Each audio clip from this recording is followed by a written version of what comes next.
everybody doing this morning? Finally got up here to Thomasville, North Carolina last night. Got to drop and hook, done a 10-hour break. Come over here about 7 miles, 8 miles, something like that, to pick up these cushions going back to a local furniture plant there in Northeast Mississippi. And so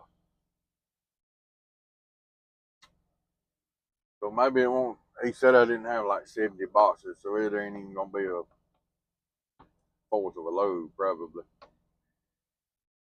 Um, and then we will about 9.5 hours from the yard. Well, we got to go over and drop and hook, so it's about the same going over there. We'll drop and hook, and then pick it empty up, bring it back to the yard, get fuel, go home, and they'll send me something else this evening because I'll have to leave out tomorrow. I'm gonna try to run to the eye doctor tomorrow. My sister-in-law works over there past few years, and I got an appointment in the morning at 9. I need some new specs. So anyway, that's what we're doing. We're on the door. So I hadn't started on me yet, but I'm hoping they will here in the next few minutes. It don't take them long here. Once they get started, most time they already got it staged. So all they gotta do is just put it on it. So I'm gonna ask the question this morning, raise up a topic. And I know this is gonna be controversial, and I know people are gonna have their opinions, and that's fine. But I want y'all to keep in mind, keep it clean, okay? We don't. I don't want a bunch of bad mouthing as far as you can express your opinion, but do it in a good way. Don't be on here, you know, using a bunch of bad language or whatever in your comments. And be, everybody's got an opinion. I mean, I've been doing this so long, I promise you. I've got my opinion on a lot of things as far as how things should go or the way I'd always done things. But hey, and I'm not picking on anybody in particular. I'm just in general. Uh, what do we need in the trucking industry to make it better? That's my thing. I mean, we move freight every day of all types. I mean, anywhere, like I say, we put a lot of furniture and stuff. So, and I've always, for years, I wondered, like, dang, I mean, we was wearing them out, hauling furniture, and you'd be like, how does anybody, what do they do with all that stuff? But I had a guy explain to me one time, he said, for what y'all haul to us every week, he said, you just take the houses that burn or whatever, or have some kind of, unexpected event, whether if it's flooding, tornadoes, hurricanes, and this was a guy from Florida that I was talking to. He's like, y'all don't even paying to drop the bucket. So to just cover that stuff, not counting, new homes being built or people just remodeling or, people just want new furniture. So I get it. But anyway, I mean, as far as what do we need to set us apart, to set a trucking company apart from everybody else? Because in my opinion, that's where we're at. There's somebody got, and I don't know, I seem like I mentioned this the other day. Somebody's got to get above, head and shoulders above everybody else. And I don't know exactly what the answer is. I don't know whether if it's driver pay. I don't know if it's uh, PTO days, because I mean you're in the cab of a truck all the time and you do a 34-hour restart and usually you're gone.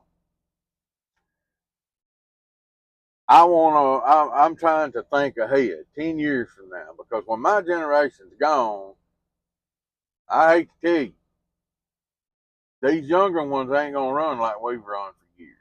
They ain't gonna happen. So that means they're not gonna run the miles. And I know from experience. I mean, I've had guys, and I can remember back 20 years ago, the a guy was complaining about, oh, I ain't getting no miles. I just ain't getting no miles. And I had sat there. Now this is way before e-logs, and this is back when we done what we wanted to. I had run like 5,300 miles that week, and he was telling the boss this, and I overheard it, and I was like, "Hey, dude, you need some miles? I'll give you some of mine." You know what I'm saying? And when he walked out, the boss said he wouldn't run them if I give them to him. He said he wouldn't do it about 2 weeks, and then he'd start bitching and complaining about, "Hey, I'm working too hard. You're killing me."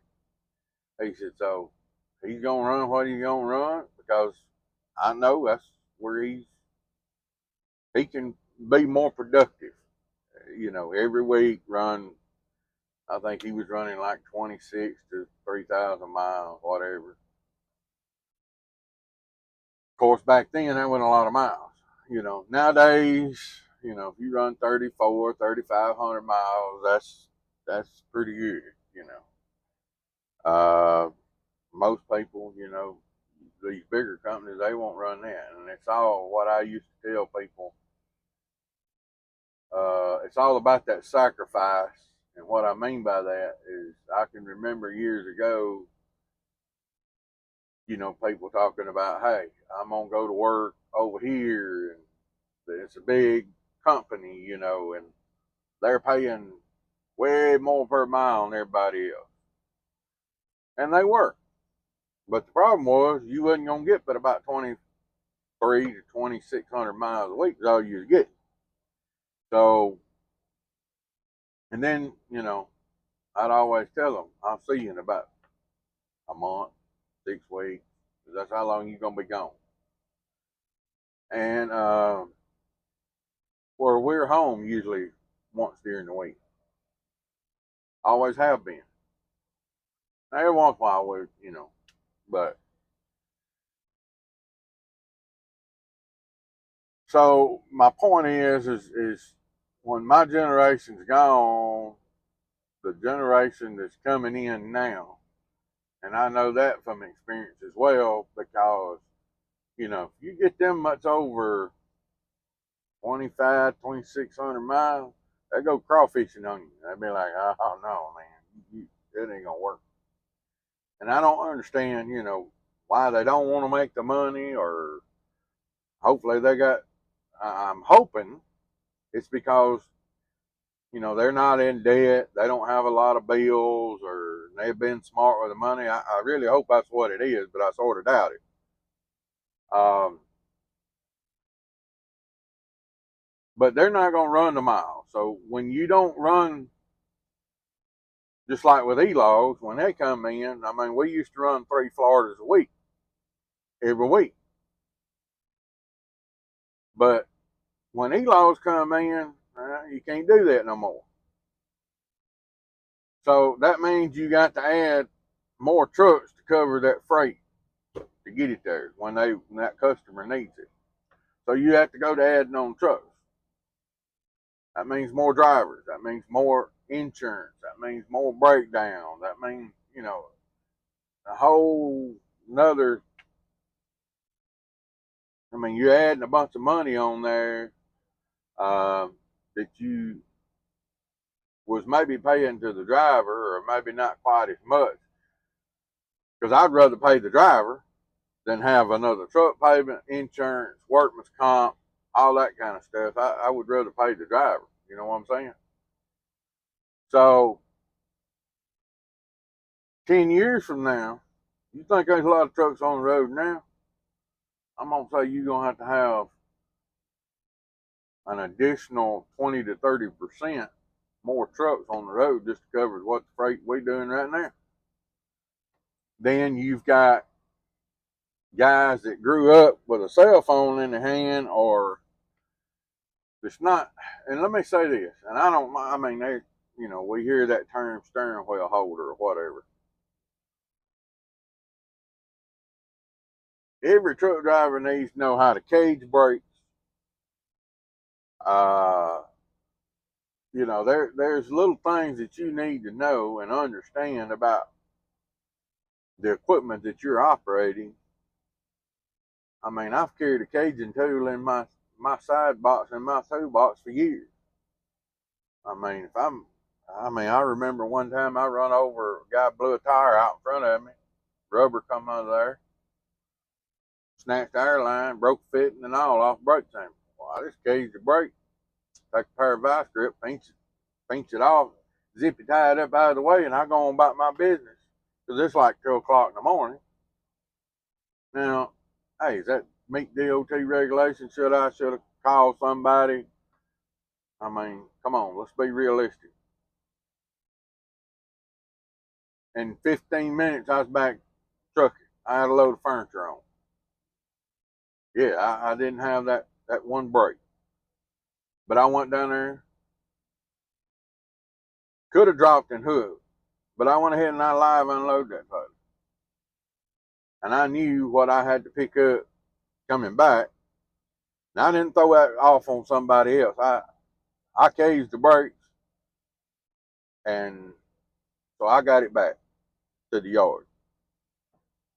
Now, if I'd have got pulled over, sure, but we've all us old guys have done stuff like that.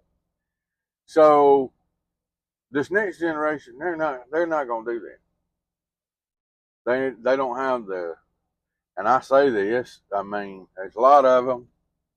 They don't know. They don't have the mechanical skills. They don't have the common sense to do it. And I'm not knocking on the new guys. Don't get me wrong. But you've heard that term, steering wheel holder. That's where a lot of the older guys, that's where that comes from. Because all they do is get in the truck and they just drive it. That's all they know to do. And hey, I get it. It's what you get paid to do.